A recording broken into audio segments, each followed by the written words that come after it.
Here. Director Penrose, Here. Director Clark, Here. Chair Slater Carter. Present. Moving on to public comment. We have one member of the audience who would like to make a public comment. And then we will take public comments on the board. Tyler, please, let's see, why don't you just come and stand here so that it can catch you and put you on the screen for everybody. Wonderful. Great. Well, hello board. Thanks for having me and the opportunity to speak. My name is Tyler Hawes. I'm here on behalf of Civic Bell, a locally owned civic tech company. We offer a social platform that connects residents and local communities to their government officials, particularly at that local level, trying to create a stronger communication between the two. We kind of take the visual appearance of other forms of media, but with a couple distinctions that really make it more productive and beneficial to that local level political discourse. Most notably is a verification system that allows a government official to know that everybody that they're talking to in this kind of open public discourse discussion is a member of their community. And then with that, you have the assuredness to ask a better, higher quality question of your constituency, better understand their positions, and create a stronger partnership between the people and their local level government officials. So we've identified the Midcoastside as a regional hotspot for public civic engagement. Oh, yeah. Yes, indeed. Especially with some of the more contentious issues that are in the region. It seems extra that people have that sense of local ownership when these decisions are being made, because it matters to the people that it's not just officials on their behalf making a bunch of legislative policies, right? So this board has demonstrated well that these topics are best solved by working with the local community. So now that Civic Bell has an established presence on the Midcoastside, I just wanted to put a face to the name. I don't know if you guys have heard about us in other settings, maybe mailers, emails, whatsoever. And we have a couple officials in the region who are using Civic Bell, including Sid, who I saw, there it is, Sid in the audience, and Gus of the Midcoast Community Council, Assembly Member Berman, and then over in the other side of the hill, Joe Simidian is one of the county supervisors of Santa Clara. We have a bit of a presence. We have more officials than we did at the very beginning. So we wanted to just officially invite members of the local community, residents, other government officials that now's the time if you all are interested. Civic Bell is a free, open way that you can engage with your constituencies. There's no sharing of data, there's no ads, entirely altruism based here. And so For now. I'll just say, I am signed up. I couldn't figure out how to sign up. I wanted to sign up. we've changed the verification process a little bit, made it a lot easier because we had some initial issues. I mean, we're just getting off the ground, right? Yeah, this was some time ago. Yeah. Maybe I should try again. We've changed it in the last little bit. And so how would the public know to look for Civic Bell? So yeah, you just go to civicbell.com and you can quickly sign up. Shouldn't take more than 30 seconds to a minute. All you need is a phone number, an address, and a name. We use public sector phone cell provider data to connect people and verify that they do have a phone number registered to that address and have their own name. And then you go, okay, well, we have an entire database that says that, yes, that is a house. Yes, they do live there. And then we automatically connect them to all their districts. There's 15 to 20 districts, things like a water board that people would pretty frequently forget about, not just your congressman that people think about. There's all these people that make all these decisions at all these levels. And it's a good way that the community can find one centralized hub, not newsletter, send an email to a council member, et cetera. It's a single space for it all. That's great. Wonderful. This sounds like a step forward in communication. Hopefully. But if anyone has any questions, you can reach out to me. I'm Tyler@civicbell.com. We have the email for both my bosses as well on the website. They'd be happy to answer any questions. I can give business cards if people are interested, or I'll just be. I'd like a business card. Yeah, business card. Yeah, sure. Thank you. Absolutely. Thank you so much for your time. Yeah, you see Greg's hand is up. Greg Diegas. Hello, Greg. Thank you. Thank you. You're Took me a right. while. So I just wanted to follow up. I've been asking for a year and a half now for an explanation of what's going on every December. When the plant overflows, And I seem to recall we had a couple of studies out there, and I don't remember hearing an update. One of them was, I think, Integral Consulting, something about the groundwater in the area. And the other was a study in response to a written request from the MCC. I can't remember the name of the firm. The term Waterhammer was involved. So I'm wondering, I haven't seen those on the agenda, and I'm wondering what's going on. Thanks. Thank you. Carlisle? Hi, speaking just as a member of the public, I wanted to say that I was very fortunate to get a wonderful tour of the sand plant this week with Tim, and it was very extensive. We got to see all the different little gears that make the place, gears and pumps, I should say, that make the place run. So thank you, Tim. And also just a quick shout out to Tyler. He walked, I think it was him, someone from Civic Bell walked me through how to set up my Civic Bell account. And at last but not least, again, speaking not for MWSD, but as a member of the public, I watched the last meeting live on Zoom, and your OWL camera zips back and forth all the time if somebody rustles a piece of paper. It also, when people overtalk one another, which there was quite a bit of that at the last meeting, the OWL swivels back and forth, and it makes it really hard to understand. I know in other meetings, they still have a live videographer come and record the meeting that way for Zoom, but it's just a suggestion that you might consider hiring PCT to come and do your meetings, or have some meeting decorum and only speak when your chair recognizes you. Thank you. Thank you, Sid. Do we have any more comments from the screen? I don't see any. Are there any others, Callie? No? Okay, do we have comments from off the agenda from the board? Yeah, I think those both two studies, the planned flood study by Integral Consulting Inc. and the other one, the Waterhammer study, we need to hear about that, I think. I think when there's something to report, we should put them on the agenda immediately. Yes. Yep. I think we need that. Thank you. Yeah, other than that. I'd like to get both of those as soon as they arrive, not as part of the packet, because who knows how long they're going to be or how many questions they'll generate. So the more time, the better.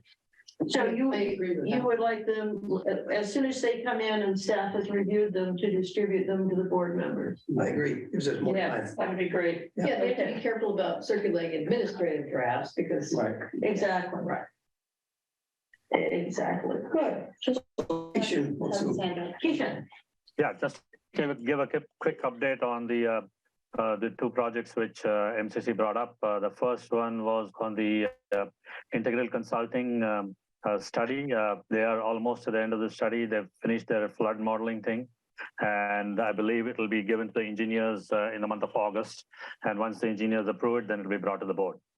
And the same is with the Waterhammer study done by Exponent. That was completed last week, and it is right now in the hands of the engineers. So once the engineers review it, we'll have an internal meeting, and then if there are no changes or if there are any changes, we'll take care of that and then present it to the board and pass on the report to all concerned. Thank you. You're welcome. Okay, moving along to the consent agenda, we have 3 items. A is approve the minutes of June 26, 2023. B is approve disbursements for July 24th, 2023. And C is monthly review and expense report for period ending June 30, 2023. Does anybody want any? I would like to make a comment on June 20th. On page 6 starts a almost 2-page long paragraph, and it consistently refers to the boiler that the board approved, and that should always be plural. So it reads like we spent $500,000 on a single boiler, but we didn't. It was on several forums. For two of them, yeah. Okay, would you like to have that pulled and changed? I don't think it needs to be pulled. A few S's is all it needs. Okay. That's, you can do that. That's fine. Okay, do we have a motion to approve? So moved. Second. Motion by Deborah Penrose and second by Deborah Ruddick. Hearing no object, all those in favor say aye. And motion carries. Moving on to regular business, we have 3 items. The first is to adopt resolution number 7-2023, adopting the Sewer Authority Midcoastside General Budget for fiscal year 2023-24 and adopting the position control list. Keisha. Yes. So the last meeting in June, the SAM board decided to pass on the general budget to all the member agencies. And thereafter, the revised budget was sent to the member agencies. Thereafter, it was approved by Half Moon Bay, Montera, and DCSD approved it last week. So the budget as presented to the member agencies has been approved without any changes. So this has been brought back to the SAM board now for adopting. There are any questions? Staff is here to answer. I think this has been thoroughly discussed. Do we have any questions from the public? Seeing none, any from the audience? Okay, do we have a motion? I'll make a motion. I'll Motion second. by Peter Decker, second by Deborah Penrose. All those in favor say aye. Aye. Opposed, abstentions, motion carries. Moving on to B, set salary and terms and conditions for employment for unrepresented employees and approve unrepresented employees' salary schedule retroactive to July 1, 2023. Keisha. So as a part of with the represented employees, we have an increase of 3% every year on their salary. So on par with that, this is being brought to the SAM board for approval for the same increase for the unrepresented employee. And right now we have only one unrepresented employee, which is the finance officer. The general manager is not a part of this. He's got a separate contract, so it's not applicable for him. And there's no other unrepresented employees. So this is the same 3% increase, which is being requested for approval, just similar to what has been approved in the MOU for the represented employees. Staff is here to answer any questions. Good. Do we have any questions from the audience? Seeing no hands from the board? Do we have a motion to approve? I move that we set salary and terms and conditions of employment for unrepresented employees and approve unrepresented employees' salary schedule retroactive to July 1, 2023. Second. Thank you, Peter. So we have a motion by Director Reddick and a second by Director Decker. All those in favor say aye. Aye. Opposed, abstentions, motion carries. Moving on to the last item. Set bi-weekly employee salary schedule effective July 1, 2023. Would that make that retroactive then? That's right. Actually, the MOU has already been approved for the represented employees. So we've combined the represented and unrepresented, and this is required to be formally approved by the board because we then need to pass it on to CalPERS and other places. So this is just a formality. There's no change. It is the MOU which has been approved by the board earlier for the represented, and the unrepresented, which was approved in the last item on the agenda. Okay. Do we have any questions from the audience, from the board? Do we have a motion? Move approval of the bi-weekly employee salary schedule effective July 1, 2023. Second. Thank you, Directors Reddick for the motion and Decker for the second. All those in favor say aye. Aye. Opposed, abstentions, motion carries. General managers report. So the detailed manager's report for the month of June is attached, and are there any questions? Staff is here to answer. Do we have any questions from the board, from the audience? Thank you very much. Attorney's report. Nothing to report, Madam Chair, but I do have one closed session we'll need to do this evening. Okay, I have a quick question. I've been reading about the PFAS and the PFOS and all of those fun things. And what do you have any idea what the timeline on these are on the remediation and why they're going after sewer plants and not manufacturers? Well, that's a great question. I think a lot of public agencies have asked that exact question. Because the whole concept of polluter pays is that those who are responsible for putting the pollutants into the environment should bear the responsibility for cleaning it up. So there's a bill currently, actually a couple of pieces of federal legislation that are pending. It's part of EPA's consideration of whether these PFAS substances should be designated as hazardous substances under CERCLA. CERCLA is called Superfund, another name for it, but it's the big cleanup statute that has resulted in cleanup of toxic sites all over the country. And PFAS is a game changer because it's so prevalent in the environment, and it's in lots of places where people who did nothing wrong, such as wastewater treatment plant operators, right? Or water treatment plant operators, they, for many, many years, there may have been PFAS in the waste streams or in potable systems, but nobody was sampling for it. And there was not a lot of knowledge about that. So the intent of the recent legislation, and I can update the board I can get you a lot more detail at the next board meeting. But there's federal legislation that would essentially provide a liability shield for wastewater and water agencies to the extent that you didn't introduce the pollutant into the environment yourself, but it was something you simply inherited by virtue of, which happens with wastewater, by the way, because people excrete it from their bodies when they, when they create sewage, right? And so there's nothing that SAM is doing that's causing that to be in the wastewater plant. It's just part of the influence coming in, and there's nothing you can do to stop that. So it doesn't make sense that SAM would be liable for potential cleanups associated with PFAS. So to answer your question, hopefully not too long-windedly, there is a lot going on, and to the extent that SAM wants to engage on it, there's a number of different coalitions, including CASA, NACWA, AQUA, a whole bunch of water and wastewater trade associations that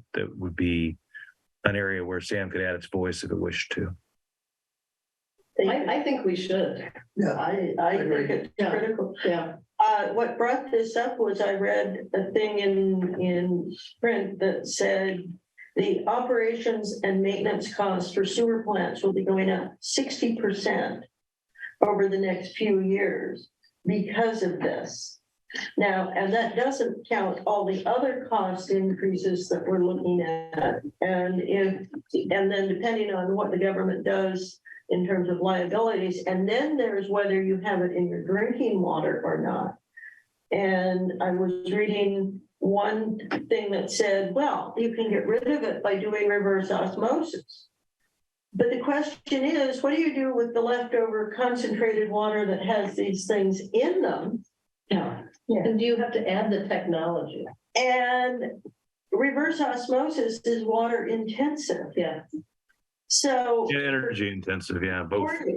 Yeah, this is all of the above. And I think it's important that we keep on top of this for our ratepayers, and so that it doesn't come as a shock to people when we have to be increasing and adding new equipment.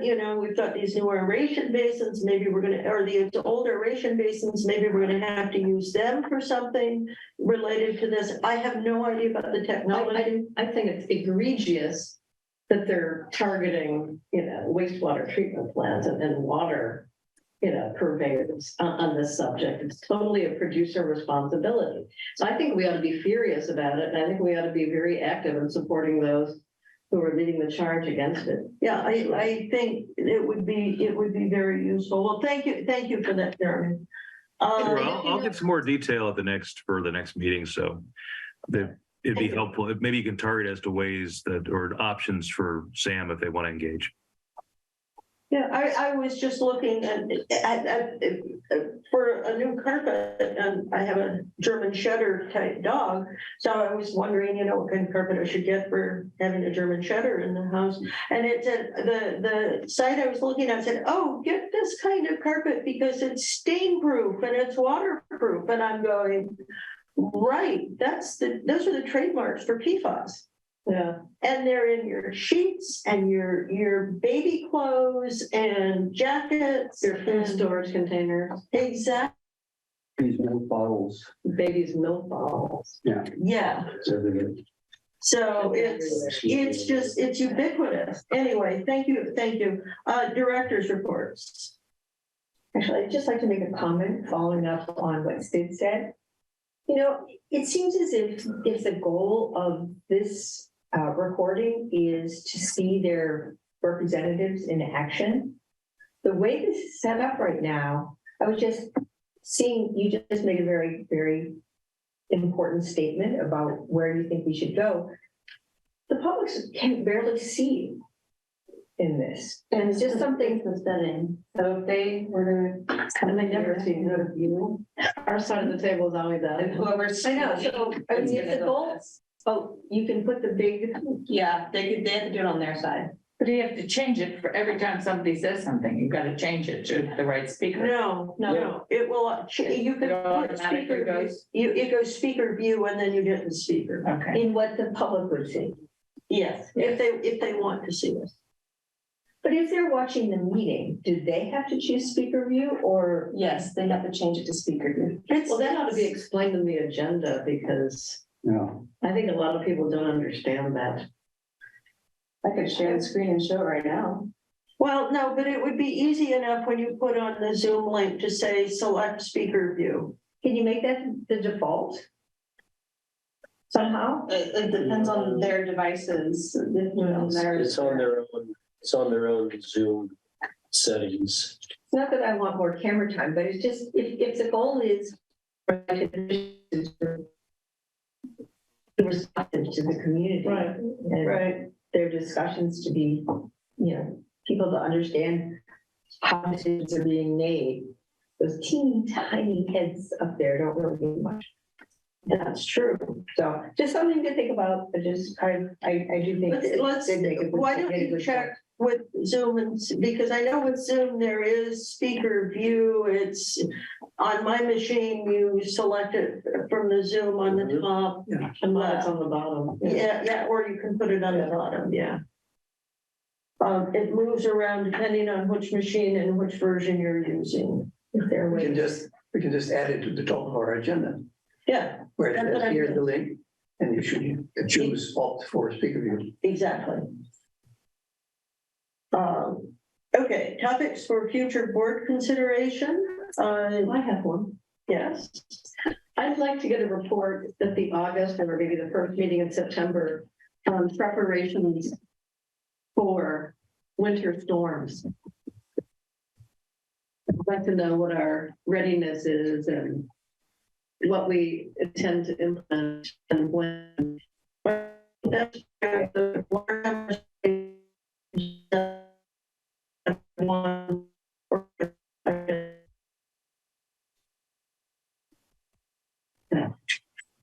I'm thinking about the height of the dike.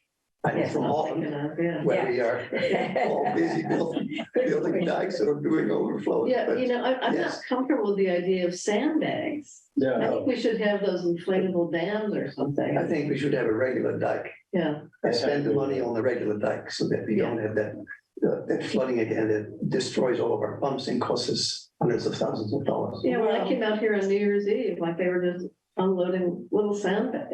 It's not enough. Yeah. Yeah. Well, and with that, Keisha, we should get as part of that, we should get a report on the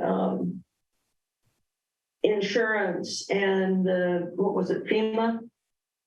I forgot the name. The FEMA money, and see where we're going with those. Yes, as we discussed in the finance committee meeting this month, we'll first give an update to the finance committee meeting and then bring it to the SAM board. Okay, that sounds good. So those will come first to finance and then to the board. Good. All right, let's take a break and how long will it take Callie to get the ready for closed session? So we should just move into closed session in about what, 5 minutes? I can leave the room. Say, well, everybody's got to get off the screen. Or it's not off the screen. I'll have to boot him. I think he's got the host powers. Okay. Good, well, let's take a 5-minute break then while everybody leaves and we'll reconvene at just after 7:30. Kim, can I ask a question? Yeah. What is lockout training?